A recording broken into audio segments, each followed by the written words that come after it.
যারা আমার উপরে বিদ্রোহ করছে তারা কারা? তারা জানে যাদের কাছ থেকে চাঁদা নিয়ে আমাদের রুজি রুটি চলে, এরা যদি প্রতিবাদ করতে জানে, এরা যদি বুঝতে জানে, এদের ব্রেন দিমাগটা যদি একবার খুলে যায়, দীনকৃষ্ণ ঠাকুরের গান যদি শোনে, এরা প্রশ্ন করতে শিখবে। আর যদি প্রশ্ন করে, আমাদের উত্তর দেওয়ার মতো ক্ষমতাটা নেই। বেশ কিছু ব্যক্তি তারা বলছিলেন যে দীনকৃষ্ণ ঠাকুর অন্য ধর্মকে নিয়ে বলেন না কেন, তিনি কিন্তু প্রকাশ্যে ইসলাম কি সেই তথ্য প্রচার করেছেন এবং সেটি যথারীতি ভাইরাল।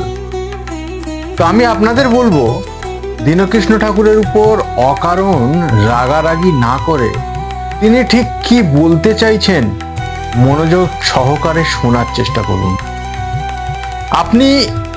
আমরা কথা দিতে পারি আপনাদের সঙ্গে, যদি আপনারা দীনকৃষ্ণ ঠাকুরের তথ্যগুলো পুঙ্খানুপুঙ্খভাবে বিচার বিশ্লেষণ করেন, তাহলে দেখতে পাবেন প্রত্যেকটা তথ্য তিনি কোনো না কোনো গ্রন্থ থেকে বলছেন রেফারেন্স দিয়ে। তাহলে আমরা কেন তার উপর অকারণ রাগ করব? আমরা যদি প্রকৃত সনাতনী হয়ে থাকি, তাহলে আমাদের কাজ হলো আমাদের সনাতন ধর্মকে রক্ষা করা।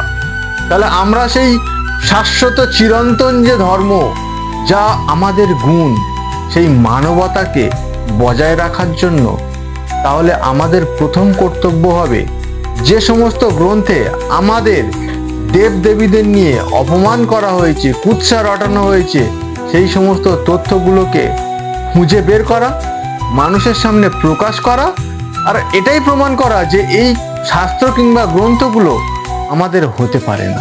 বিচার আপনাদের। আপনি কি করবেন? আপনার ছেলেকে বড় বাবাজি তৈরি করবেন, সাধু তৈরি করবেন, নাকি একজন ডাক্তার, উকিল, ব্যারিস্টার তৈরি করবেন? এটা গর্বের বিষয়। গোটা ওয়ার্ল্ডে, ভারতবর্ষে যত বড় বড় নার্সিং সেন্টার আছে, যত বড় বড় হসপিটাল, প্রাইভেট হসপিটাল আছে, যেখানে আপনারা যাবেন, মেদিনীপুরের মেয়েগুলো পাবেন। এটা কোন জায়গার মাটি? মেদিনীপুরের মাটি। এই মেদিনীপুরের মাটি বীর বাহাদুরদের জন্ম দেয়। এই মেদিনীপুরের মাটি বিপ্লবীদের জন্ম দিয়েছে, কবির জন্ম দিয়েছে, সাহিত্যিকদের জন্ম দিয়েছে, প্রতিবাদ করা মানুষের জন্ম দিয়েছে।